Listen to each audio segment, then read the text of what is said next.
আসসালামু আলাইকুম। বিসমিল্লাহির রহমানির রহিম। আমি বাংলাদেশ পুলিশের একজন কর্মকর্তা এসআই মাসুদ রানা। আমি আপনাদের কাছে কিছু তথ্য তুলে ধরতে চাই, যেটা বাংলাদেশের মানুষ অনেক দিন ধরেই জানে না, বা তারা এ প্রশ্নের উত্তর খুঁজছে অনেক বছর ধরে, কিন্তু কোনো উত্তর খুঁজে পায়নি।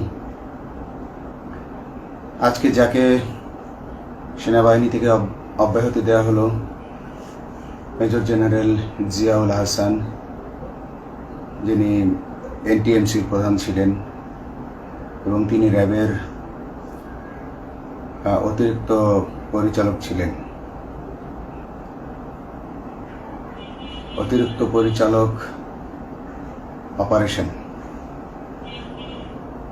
তিনি মেজর থাকতেই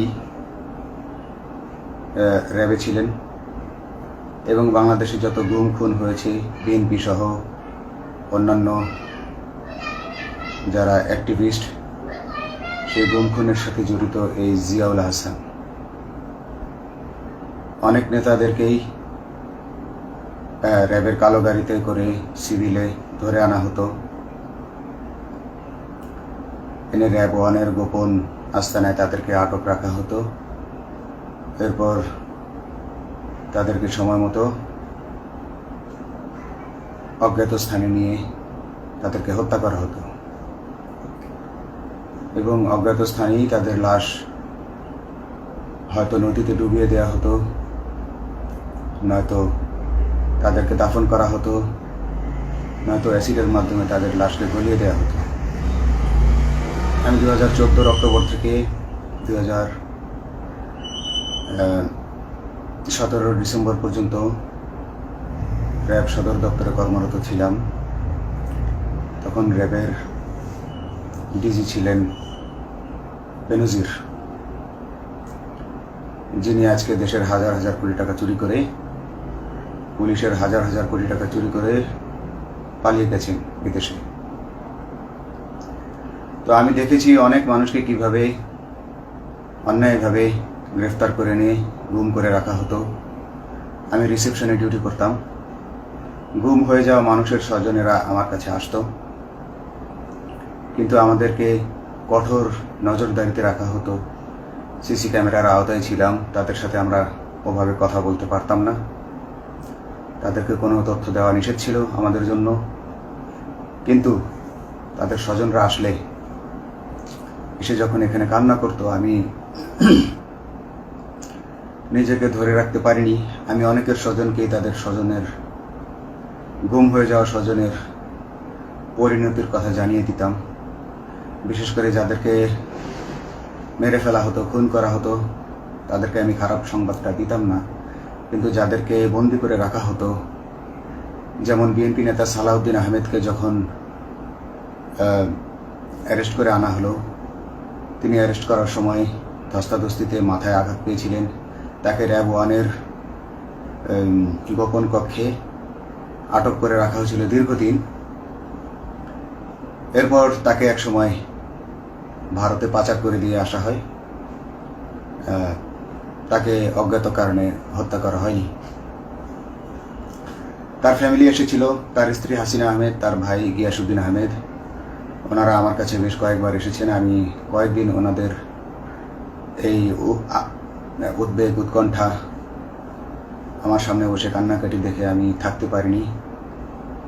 আমি ওনাদেরকে কৌশলে আমার ফোন নাম্বার দিয়ে আমি ওনাদের সাথে দেখা করে ওনাদেরকে জানিয়ে দিই যে সালাউদ্দিন সাহেবকে হত্যা করা হয়নি, উনি জীবিত আছেন এবং ওনাকে হত্যা করার সিদ্ধান্ত নেওয়া হয়নি।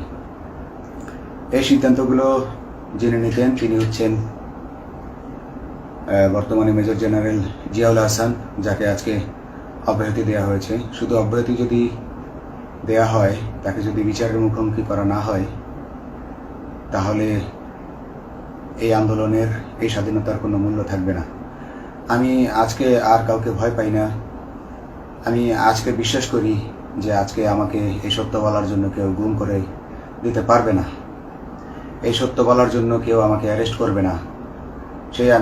সেই কারণে আমি বুকে সাহস নিয়ে আজকে কথাগুলো বলছি। আপনারা যারা বিএনপি নেতা ইলিয়াস আলীর অপেক্ষায় আছেন, তাদের জন্য দুঃখজনক সংবাদ। তাকে অনেক আগেই হত্যা করা হয়েছে। তাকে পতেঙ্গা সমুদ্র সৈকত দিয়ে কড়া পাহারায় সাগরের মাঝখানে নিয়ে স্পিড বোটের মাধ্যমে মুখে পলিথিন পেঁচিয়ে হত্যা করে, তার পেট ছুরি দিয়ে ছিদ্র করে, তাকে পাথর দিয়ে বেঁধে সাগরে ডুবিয়ে দেওয়া হয়েছে। শুধু ইলিয়াস আলী নয়, অনেক নেতার সন্ধান যারা আজও পাননি। কিছু মানুষ তো ঘর থেকে উদ্ধার হয়েছে, কিন্তু যাদেরকে আপনারা পাননি তাদের সবার এই করুণ পরিণতি হয়েছে। আমি যদিও তারা এই কাজগুলো অতি গোপনে করত এবং র্যাবের অন্যান্য শাখার কর্মরত কর্মকর্তা কর্মচারীরা এটা জানতো না, কিন্তু আমি অত্যন্ত বিচক্ষণভাবে আমি এই খবরগুলো নিতাম, কারণ আমি জানতাম এগুলো একদিন আমি প্রকাশ করতে পারবো। এবং এই দিনটার অপেক্ষায় ছিলাম আজকে এত বছর, মানুষের কাছে সত্য প্রকাশের। বাংলাদেশের মানুষ জানুক যে কারা খুনি, কারা এত মানুষকে গুম খুন করেছে, এই দেশ থেকে এই দেশে ত্রাসের রাজত্ব কায়েম করেছে। তারা মাদকের ক্রস ফায়ারের নামে যে হত্যা ট্র্যাডিশন চালু করেছিল, এই ট্র্যাডিশনের উদ্দেশ্য ছিল বিরোধী দলের লোকজনকে হত্যা করা। কারণ পুলিশ এবং সেনাবাহিনীর অনেকেই মানুষ হত্যা করতে ভয় পেত, তারা এটাতে অভ্যস্ত ছিল না। অনেকেই অনেক সাহসী, কিন্তু একটা মানুষকে হত্যা করার পর তারা আর ঘুমাতে পারতো না, তাই তারা এসব কাজ করতো না। কিন্তু খুনে হাসিনা কিছু মানুষকে এভাবে হত্যা করতে করতে পুরস্কৃত করার মাধ্যমে হত্যা করতে অভ্যস্ত করে ফেলে। তারাই এই গ্রেফতারকৃত এই গুমকৃত মানুষদেরকে গুলি করে হত্যা করত। এবং তারা এতটাই নিষ্ঠুর যে তারা এক একজন কয়েক শত করে হত্যা করেছে। এবং এই মানুষগুলোর সংখ্যা বেশি নয়, কারণ সবাই লাশ দেখতে পারে না। একটা মানুষকে খুন করার পর লাশের যে ছটফটানি এবং মাথায় গুলি করার পর মাথার যে বিকৃত অবস্থা, এই জিনিসগুলো আমাদের অনেকেই আমরা সহ্য করতে পারি না। তাই আমাদের মধ্য থেকে কিছু হায়নাকে বেছে নিয়ে তারা একটা টিম গঠন করে, তাদেরকে র্যাব সদর দপ্তরে বেনজির আহমেদ প্রতি মাসে পুরস্কার দিতে ডাকতেন। এবং প্রত্যেকটা র্যাবের বিভিন্ন শাখায় এরকম দু একজন রাক্ষস ছিল যারা মানুষকে শুট করত, গুলি করত, হত্যা করত এবং গুম করত। তারা এখনো আছে। তাদেরকে আমি নতুন সরকারের কাছে দাবি জানাবো, তাদেরকে বের করতে হবে, তাদেরকে বিচারের আওতায় আনতে হবে। না হলে এত শহীদের বিনিময়ে যে ফ্যাসিবাদ থেকে, যে স্বৈর শাসন, যে খুনি হাসিনার হাত থেকে আমরা মুক্তি পেয়েছি, সে মুক্তির প্রকৃত মূল্য আমরা পাবো না, প্রকৃত স্বাদ আমরা পাবো না। এই খুনিদেরকে বের করতে হবে, এই খুনিদেরকে বের করে আইনের আওতায় আনতে হবে। বাংলাদেশ পুলিশ কখনোই গুলি করতে অভ্যস্ত ছিল না। আপনারা জানেন একসময় পুলিশ যে গুলি করতো না, এটা নিয়ে অনেক ব্যঙ্গচিত্র ছাপা হতো পত্রিকাগুলোতে, যে গুলি না করতে গুলি খেলনার বন্দুকে পরিণত হয়েছে। তো কিন্তু সেই নিরীহ পুলিশকে রক্তপিপাসু হিসেবে শেখ হাসিনা তৈরি করেছে। তবে সবাই নয়, কিছু কিছু মানুষ। আপনারা দেখেছেন এবং এই আন্দোলনের ভিডিও ফুটেজ দেখলেও দেখবেন যে কয়েক শত পুলিশের মধ্যে কেবলমাত্র কয়েকজনই জনতার দিকে গুলি ছুড়ছে। তো আপনারা ঢালাওভাবে পুলিশকে আপনাদের আক্রমণের নিশানা বানাবেন না। নতুন সরকার অবশ্যই এর বিচার করবে। আমি আশাবাদী নতুন সরকারের কাছে। তারা যদি আমার কাছে কোনো তথ্য চায়, আমি তথ্য দেব ইনশাল্লাহ। এবং এই খুনিদেরকে, এই রাক্ষসদেরকে বের করতে হবে। প্রতিটি গুমের, প্রতিটি হত্যার সুষ্ঠু তদন্ত করলে এগুলো বের হয়ে আসবে বলে আমি আশা করি। এবং আমি চাই এরা ধরা পড়ুক, এদের বিচার হোক, না হলে এরা যুগে যুগে এই রাক্ষস যুগে যুগে রয়ে যাবে, আমাদের মাঝেই তারা লুকিয়ে থাকবে এবং যুগে যুগেই তারা মানুষের রক্ত পান করেই যাবে। পুলিশ বাহিনী মানুষকে সেবা করবে, এটাই হওয়া উচিত পুলিশের ধর্ম। পুলিশের ধর্ম হবে পুলিশের জন্য, পুলিশ মানুষের জন্য। উন্নত রাষ্ট্রের পুলিশ মানুষ যেভাবে পুলিশকে ডাকলেই পুলিশ 5 মিনিটের মধ্যে ছুটে যায়, তাকে সাহায্য করে। আমরা বিভিন্ন ভিডিওতে দেখি যে পুলিশ হাঁসের বাচ্চাকে রাস্তা পার করে দিচ্ছে, একজন অন্ধ মানুষকে রাস্তা পার করে দিচ্ছে। বাংলাদেশের পুলিশ এমনটাই করতে চায়, আমরা এমনটাই করতে চাই, কিন্তু সেই পরিস্থিতিতে আমাদেরকে রাখা হয়নি। আমাদেরকে রাখা হয়েছে দৌড়ের উপর, আমাদেরকে রাখা হয়েছে বিভিন্ন অন্যায় কাজের উপর, বিভিন্ন অন্যায় আদেশের উপর। কেউ যারা মেনেছে তারা ভালো ভালো জায়গায় পোস্টিং নিয়ে থেকেছে, যারা মানেনি তাদেরকে খারাপ জায়গায় পোস্টিং দেওয়া হয়েছে, কারো চাকরি হারিয়েছে, কাউকে সাসপেন্ড করে রাখা হয়েছে। আমি নিজেও একজন এমন বৈষম্যের শিকার, অন্যায় মিথ্যা মামলার শিকার হয়ে আমি নিজেও বর্তমানে সাসপেনশন অবস্থায় আছি এবং এই সাসপেনশন অবস্থায় থেকে আমি আল্লাহর কাছে শুকরিয়া জানাই, কারণ এই সাসপেনশন থাকার কারণে আমি ছাত্র জনতার আন্দোলনের সাথে সংযুক্ত হতে পেরেছি। আমি সবসময় আল্লাহর কাছে দোয়া করেছি যে আল্লাহ, তুমি আমাকে মুজাহিদ হিসেবে কবুল করো, আমাকে জিহাদ করার তৌফিক দান করো এবং আমাকে শহীদী মৃত্যু দান করো। এবং আল্লাহ আমার দোয়া কবুল করেছেন। আমি ছাত্র জনতার সাথে এই জিহাদে অংশগ্রহণ করেছি, ছাত্র জনতা সফল হয়েছে। আমি গর্বিত আমি এই আন্দোলনে একজন পুলিশ অফিসার হয়েও আমি অংশগ্রহণ করতে পেরেছি। তো যাই হোক, আমি চাইব যে বাংলাদেশ পুলিশের, র্যাবের যে সকল কর্মকর্তা অগণিত মানুষের গুম খুনের সাথে জড়িত ছিল তাদেরকে ধরা হোক, তাদেরকে আইনের আওতায় আনা হোক। আমাদের মতো অনেক অফিসার আছি যারা এসব কুকর্মের সাক্ষী, আমরা সাক্ষ্য দেব। আমরা এখন আর ভয় পাই না।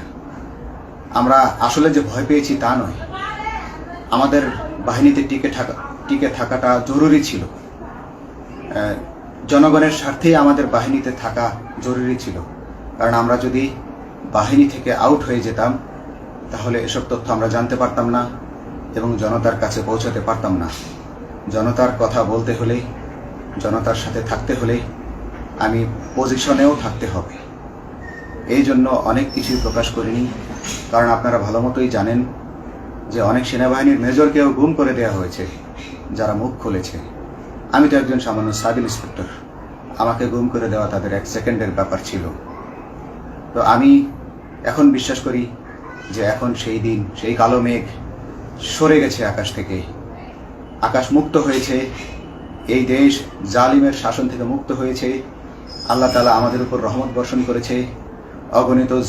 অগণিত মুসলিমের দোয়া আল্লাহ তাআলা কবুল করেছেন, অগণিত 18 কোটি মানুষের দোয়া আল্লাহ কবুল করেছেন। নইলে এইভাবে হঠাৎ করে 15 দিনের মধ্যে 15 বছর ধরে গড়ে ওঠা রাক্ষসের পতন ঘটা আল্লাহর রহমত ছাড়া, আল্লাহর রহমত ছাড়া এটা কখনোই সম্ভব হতো না। আমি আল্লাহর উপর ভরসা রেখে বলছি, আপনারা নতুন প্রশাসনকে ঢেলে সাজান, পুলিশ বাহিনীকে ঢেলে সাজান। এই সিস্টেমের মধ্যেই, পুলিশের এই সিস্টেমের মধ্যেই গণ্ডগোল আছে, নিয়োগের মধ্যে গণ্ডগোল আছে। আপনারা এই সিস্টেমগুলো পরিবর্তন করুন, আপনারা এই সিস্টেম পরিবর্তনে সাহায্য করুন এবং পুলিশ ডিপার্টমেন্টে যত ডিপার্টমেন্টাল পরীক্ষা আছে এগুলো তুলে দেন। এই ডিপার্টমেন্টাল পরীক্ষাগুলোর মাধ্যমে আমাদের ঊর্ধ্বতনরা আমাদের গলা সবসময় চিপে ধরে রাখে, ঠিক আছে? সেজন্য আমরা তাদের কাছে সবসময় আটকা থাকি। এই জন্য আমরা অনেক কিছু বলতে পারি না, অন্যায়ের প্রতিবাদ করতে পারি না। তো এই সিস্টেম পরিবর্তন জরুরি। ডিপার্টমেন্টে কোনো পরীক্ষা থাকা যাবে না। কনস্টেবল হতে যারা একটা নির্দিষ্ট সময় পর তার বিভিন্ন কোর্স করানোর মাধ্যমে তার প্রমোশন হতে হবে। সাব ইন্সপেক্টরে ভর্তি হয়ে 5 বছর পর ইন্সপেক্টর হিসেবে পদোন্নতি পাবে, তার 5 বছর পর সহকারী পুলিশ সুপার হিসেবে পদোন্নতি পাবে। এভাবে আইন পরিবর্তন করতে হবে। তাদেরকে দক্ষ করে গড়ে তোলার জন্য বিশেষ কোর্সের আয়োজন করতে হবে এবং সৎভাবে বাঁচার জন্য সঠিক বেতন কাঠামো এবং ভালো কাজের জন্য পুরস্কার এর ব্যবস্থা করতে হবে।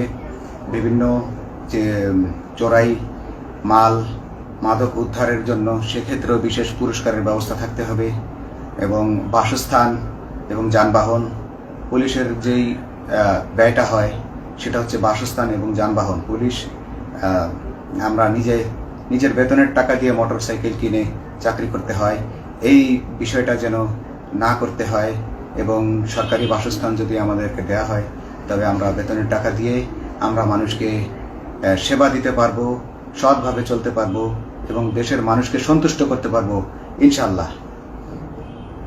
তো আমি আপনাদেরকে প্রথমে যেই তথ্যগুলো দিয়েছি গুম খুনের বিষয়ে, আপনারা এই তথ্যগুলো অনুসন্ধান করুন, অনুসন্ধানে টিম গঠন করুন।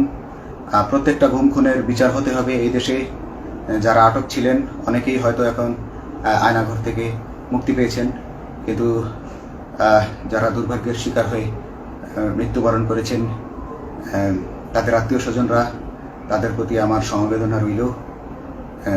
তারা জোর দাবি তুলুন, তারা সবাই সরকারের কাছে আপনাদের পরিবার পরিজনের নিখোঁজ হওয়ার বিষয়টি তুলে ধরুন, আপনারা জোর দাবি জানান এবং গুম খুন তদন্তে একটি তদন্ত কমিটি গঠন করা হোক, যেখানে কোনো পুলিশ বা সেনাবাহিনীর সদস্য থাকবে না।